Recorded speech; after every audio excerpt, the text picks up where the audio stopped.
Barageheke hêzên parastina gel HPG ku baskê berê leşkeriyê PKK ye li Qendîla Herêma Kurdistanê. Fermandarên bilind ên wê partiyê piştî kongreya hilweşandinê û biryara dawîanîna şerê çekdarî çend pêngavên pratîkî avêtin. Wek şewitandina hejmarek çekan bi awayekî sembolîk, vekişandina hêzên xwe ji Tirkiye û Bakurê Kurdistanê û di pêngava dawî de jî vekişandina zapê. Niha çavên wan li pêngavên dewleta Tirkiye ye. De esas tiştixwaze. Civana yek azadiya rêberapo û ev yasal gîvence bibe. Ev nebe ji xwe sernakeve ev süreç.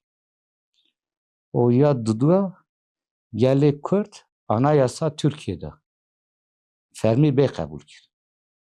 Yani sadece işte em Kurdara birane tarîxê me berê bevdîra hene û van axaftinê wisa bi devkî meşruiyetekî xwe nîne. û me jî tatmîn nake çikî em hevdî baş nas dike. Desthilat jî ji PKK daxwazên zêdetir dike. Serokê Partiya Yekîtiya mezin ku hevpeymanê AK Parti û MHP ye li Mêrdîna Bakurê Kurdistanê got ku Tirkiye bi vê rewşa niha razî nabe. Sadece Türkiye'de silah Tenê bi gotina min li Tirkiye çek danî nabe.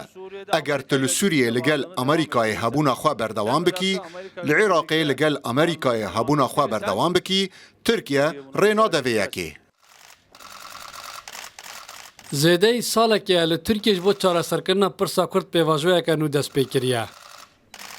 Ji pêvajoyên berê cudatir vê carê bi destpêşxeriya Serokê Partiya Herî Netewperest a Tirkiye ku Dewletbax çeliye û wek projeyeke stratejîk a dewleta Tirkiye dest pê kir.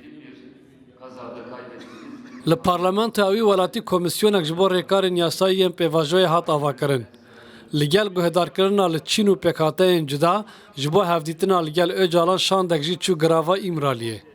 Pênşema bê komîsyona parlamentoyê dê cara nozdemîn bicive û encama serdana şandeya İmraliyê binirxîne.